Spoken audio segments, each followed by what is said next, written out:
Meu nome é Doris. Eu cresci numa casa simples, com 2 quartos, junto com meus pais, William e Teresa, e minha irmã mais nova, Glória. Nossa casa era cheia de amor, mesmo com o dinheiro sempre apertado. Minha mãe trabalhava como caixa no mercadinho do bairro, e meu pai vivia mudando de um serviço de construção para outro, fazendo o que podia para sustentar a gente. Eu lembro bem do meu aniversário de 18 anos. Não foi por causa de festa ou presente, como um carro novo, que muitos colegas ganharam. Foi porque nesse dia eu comecei a procurar um emprego. Entreguei currículo em todos os restaurantes e cafés perto da nossa casa.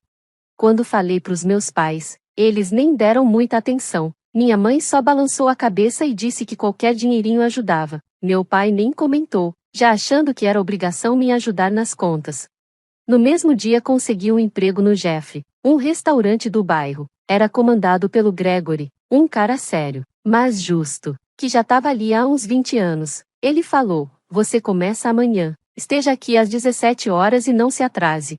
Receber meu primeiro salário foi incrível, mas a alegria durou pouco. Assim que entrei em casa, minha mãe já estava esperando para pegar quase tudo pro pagamento das contas. Ela me deixou só um pouquinho, e eu ainda tive que pedir separado para comprar material da escola. Me senti até culpada por querer guardar uma parte para mim.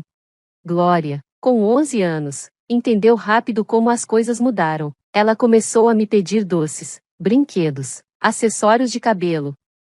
E se eu dizia não, ela reclamava com meus pais, aí eles me pressionavam até eu ceder. Minha rotina virou uma loucura: trabalho, escola, lição de casa. Aprendi a fazer tudo ao mesmo tempo, equilibrando bandejas e estudando nas pausas, mantendo minhas notas boas o suficiente para sonhar com a faculdade, mesmo com as cobranças. Comecei a guardar escondido um dinheirinho numa lata de café no meu armário, era meu fundo secreto para a faculdade. No último ano do colégio, fui promovida a chefe dos garçons. Tentei esconder o aumento, mas minha família descobriu rapidinho. Minha mãe já começou a planejar reforma. Meu pai queria ferramentas novas. E Glória aumentou os pedidos. Parecia que meu dinheiro era de todo mundo. Quando passei na faculdade pública estadual, foi um marco para mim. Eu tinha estudado e trabalhado muito. Até escrevi minha redação nas pausas do Jeffrey. Quando a carta de aceitação chegou, eu chorei de emoção. Mas meus pais só disseram: "Que bom, filha, mas você vai continuar trabalhando, né? A gente conta com a sua ajuda." Foi ali que percebi que, mesmo com tudo que conquistei, para eles meu papel principal ainda era ajudar nas contas.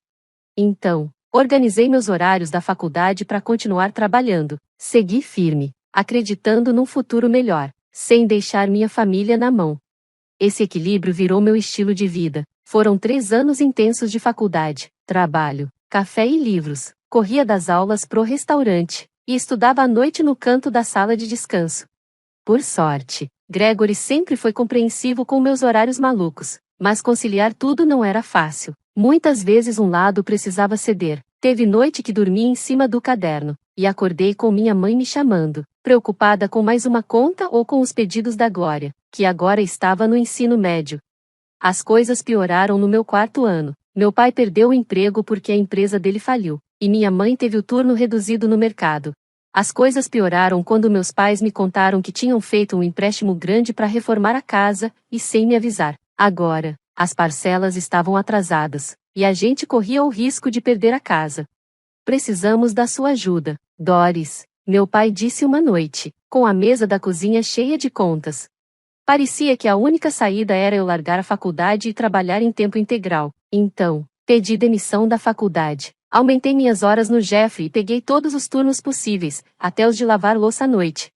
Eu me dizia que era só por um tempo, que depois eu voltaria a estudar fazendo aulas à noite. Mas, quando finalmente consegui juntar quase o suficiente para voltar à faculdade, Glória contou no jantar de família que tinha sido aceita na faculdade. O olhar dela para mim, cheio de esperança, era aquele que eu já conhecia muito bem. Logo depois, minha mãe veio com mais um pedido: "Doris, você tá indo tão bem no restaurante, e a Glória precisa dessa chance." Mais uma vez, meus sonhos ficaram em segundo plano. Transferi todas as minhas economias, aquelas que juntei com tanto esforço, para pagar os estudos da Glória. Sorri e dei parabéns, mesmo escondendo minha frustração por dentro.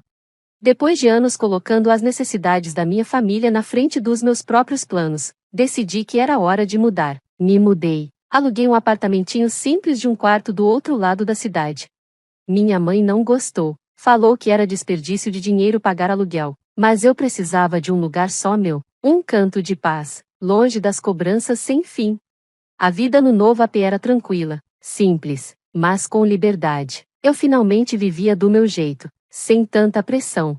Quando a Glória se formou, com a faculdade que eu paguei, achei que as coisas iam mudar, que agora seria diferente. Mas num jantar logo depois, minha mãe soltou aquele clássico: precisamos conversar. Meu coração afundou. Glória está noiva, ela disse, e logo mostrou o anel de diamante da minha irmã. E então veio a bomba: sua irmã vai se casar. Mais uma vez, parecia que esperavam que eu ajudasse com o dinheiro. Mesmo sendo um momento feliz, eu sentia o mesmo peso de sempre nas costas. Mas dessa vez, algo mudou dentro de mim. Senti que eu precisava, de verdade, voltar a seguir meu caminho. Quando meu pai falou do casamento e disse como as festas hoje em dia são caras, ainda mais porque o noivo da Glória vinha de uma família rica, já viu onde isso ia parar. Minhas economias estavam virando, de novo, parte do plano deles. Nos 8 meses seguintes, trabalhei dobrado para ajudar com o casamento dos sonhos da Glória: flores, vestido, salão, buffet, parecia que não acabava mais. E claro, boa parte disso saiu do meu bolso. Depois do casamento, decidi recomeçar minhas economias, mas dessa vez, em segredo. Aprendi que se eu contasse, logo surgiria alguma emergência que só eu podia resolver. Virou um padrão. A cada poucos meses, meus pais apareciam com um novo problema: telhado com goteira, carro quebrado, porão alagado. Sempre deixando claro que os meus sonhos, como voltar a estudar, podiam esperar. Mas o que eles não sabiam era que eu já tinha tomado as rédeas da minha vida. Eu me matriculei num curso à distância da faculdade estadual, fazia as aulas online, estudava nos intervalos do trabalho e terminava as tarefas tarde da noite, pagava a mensalidade em dinheiro e guardava todos os documentos no meu AP, longe dos olhos curiosos da minha família. Era cansativo equilibrar o trabalho o dia todo com os estudos, mas tinha uma sensação boa de saber que aquilo era só meu, uma conquista que ninguém podia tirar ou dizer que era deles também. Quando finalmente terminei o curso e recebi meu diploma, guardei em segredo. Aquilo era meu, não queria que fosse apagado ou usado por mais ninguém. Com o Natal chegando, senti que era o momento certo de contar tudo para minha família. Não só terminei a faculdade, como também fui promovida a gerente no Villa Royale, um dos restaurantes mais chiques da cidade. Imaginei entregar o diploma embrulhado num papel prateado, com um laço vermelho, e anunciar minha nova função. Pensei no rosto dele surpreso, talvez até orgulhoso pela primeira vez. Afinal, eles sempre achavam que meu trabalho no restaurante era só temporário. Treinei na frente do espelho como ia contar. Alisei o laço do presente, tentando me convencer de que, dessa vez, eles viriam meu valor.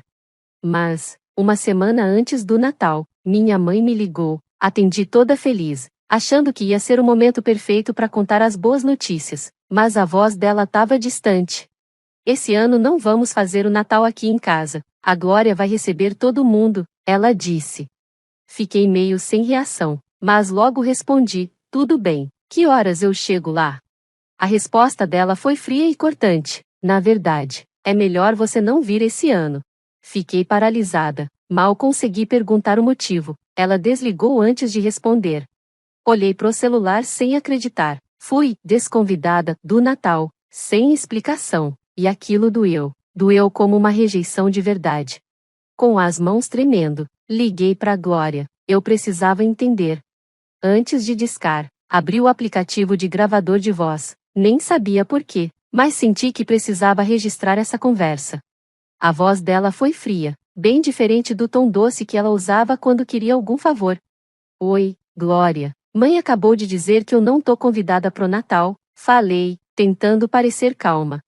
Ah, ela suspirou, como se estivesse entediada. Eu pedi para eles contarem. Acho que foram covardes demais para fazer isso direito. Contar o quê, exatamente? Insisti. Doris, esse Natal vai ser diferente. Convidei gente importante, os colegas do Steven, meus amigos da faculdade, alguns parentes de sucesso. Ela falava com um tom de orgulho. quase se achando. Todo mundo que vai lá fez algo da vida, ela disse. Senti um nó na garganta, mas deixei ela continuar. Vamos ser sinceros. Ela riu, e aquilo me deu um estalo por dentro. Você nem terminou a faculdade. Ainda tá servindo mesa e lavando prato naquele restaurantezinho. Ia ser estranho te explicar para todo mundo.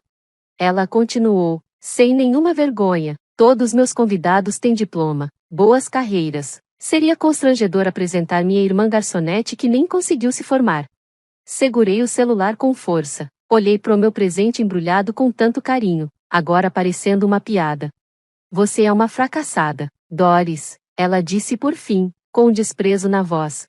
Você sabe como é constrangedor ter uma irmã como você? Glória disse, com desprezo. Quando meus amigos perguntam de você, eu tenho que dizer que você é garçonete, uma garçonete, com a sua idade.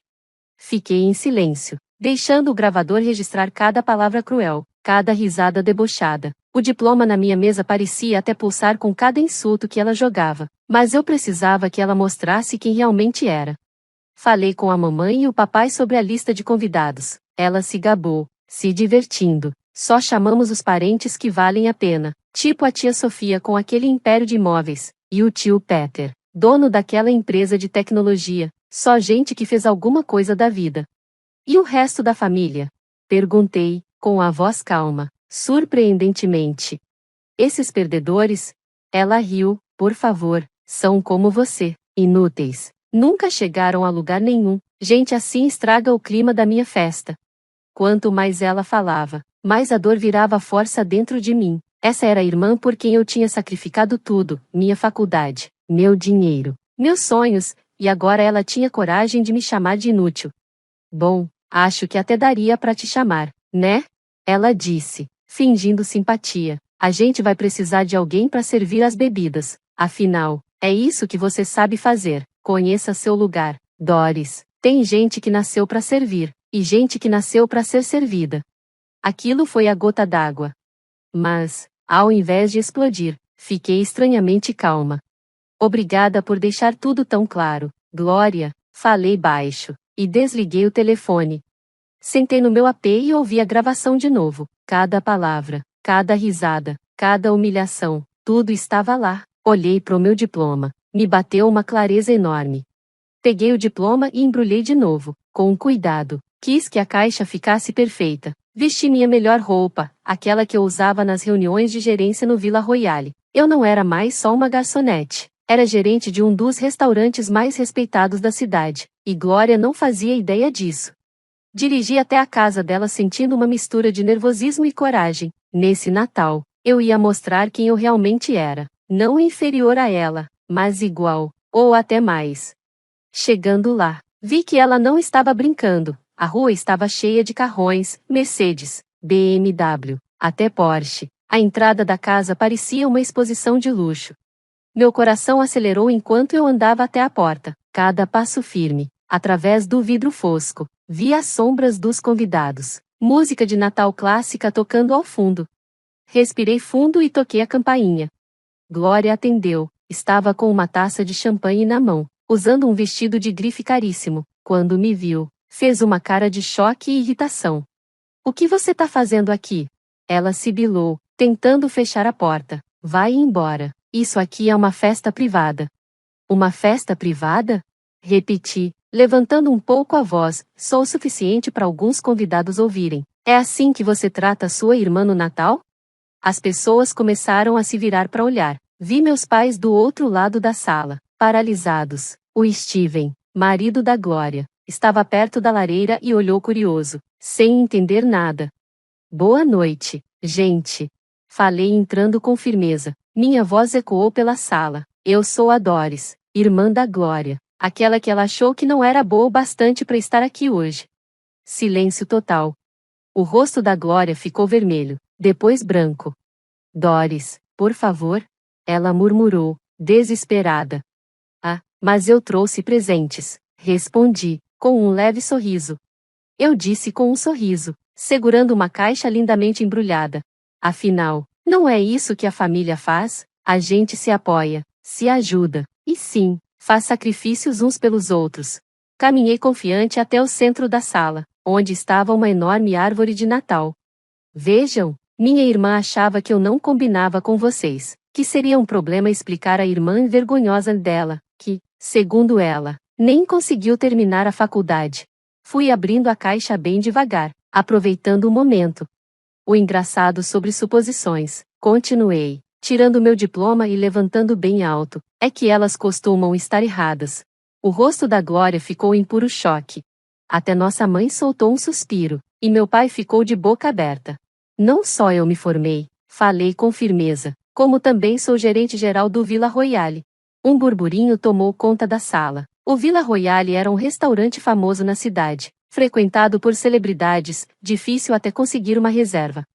Mas calma, tem mais, disse, pegando meu celular da bolsa. Minha querida irmã falou muito sobre essa festa, e sobre todos vocês também. Por sorte, eu gravei tudo.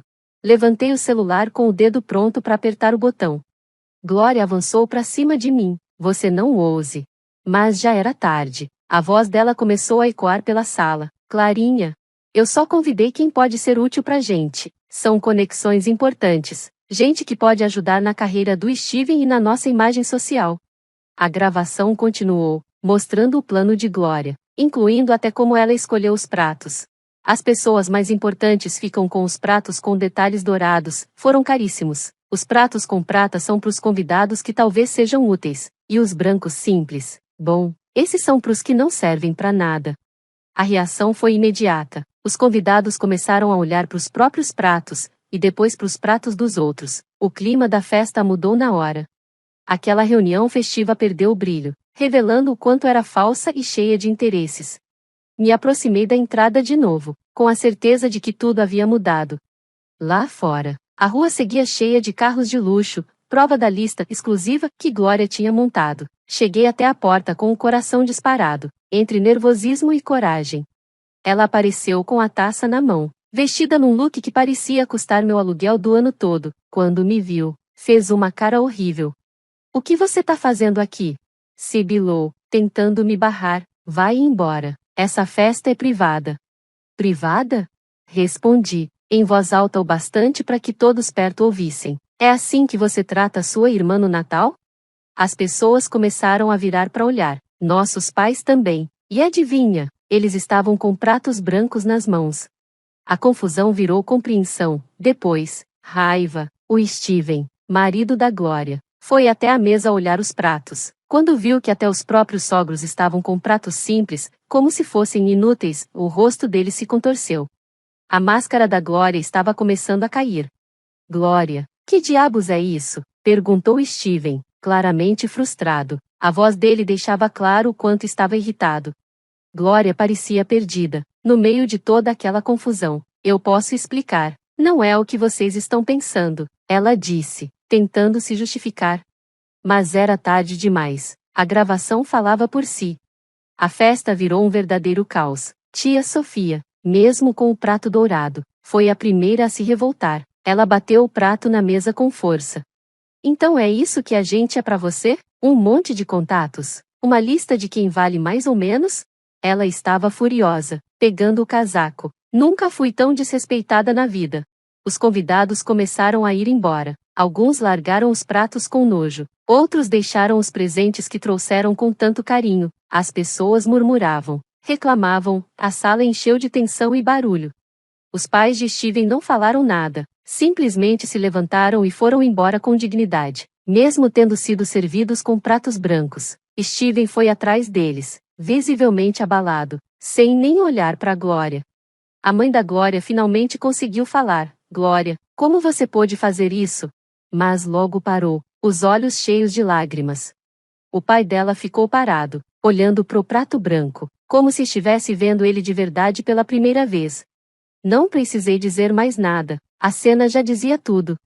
Feliz Natal para todos, falei baixo, e fui embora.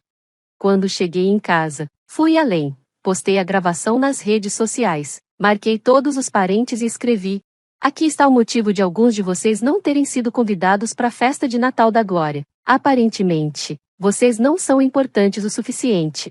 A reação foi imediata, os comentários começaram a chegar. Não acredito nisso. Depois de tudo que a gente fez por ela no casamento, escreveu a tia Emma. O que a pequena Glória pensa da própria família? Que nojo, disse o tio William. A prima Raquel comentou, agora tudo faz sentido, por isso a gente não foi chamado. Já se passaram 8 meses desde aquela festa e as consequências foram pesadas. A rede social da Glória, cheia de amizades por interesse, desmoronou. Muitos parentes cortaram relações com ela, até em encontros maiores da família. Ninguém quer estar perto dela. Soube por outros que o casamento dela tá por um fio. Steven se mudou depois de 4 meses, ainda bravo por causa da humilhação com os pais dele. Dizem que ele falou durante uma briga: você deu pratos brancos pros meus pais e dourados pro meu chefe. Quem faz isso? Estão tentando salvar o casamento com terapia, mas os pais de Steven ainda se recusam a falar com ela. Meus pais me ligaram no dia seguinte. Estavam arrependidos, cheios de culpa. Erramos com você, minha mãe chorou no telefone. A gente nunca pensou em tudo que você abriu mão por causa da Glória. Meu pai também falou, emocionado. Estamos muito orgulhosos de você, da sua conquista, do seu diploma, do seu trabalho. A dor de tudo aquilo acabou trazendo mudanças na nossa família, profundas e inesperadas. Se eu pudesse voltar no tempo, teria colocado meus sonhos em primeiro lugar desde o começo, e não os da Glória. Ouvir os pedidos de desculpa foi bom, mas veio tarde.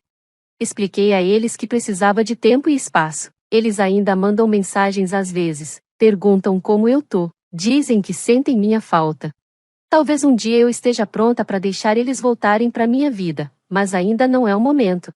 A Glória tentou me procurar uma vez, provavelmente tentando lidar com as consequências. Bloqueei o número dela.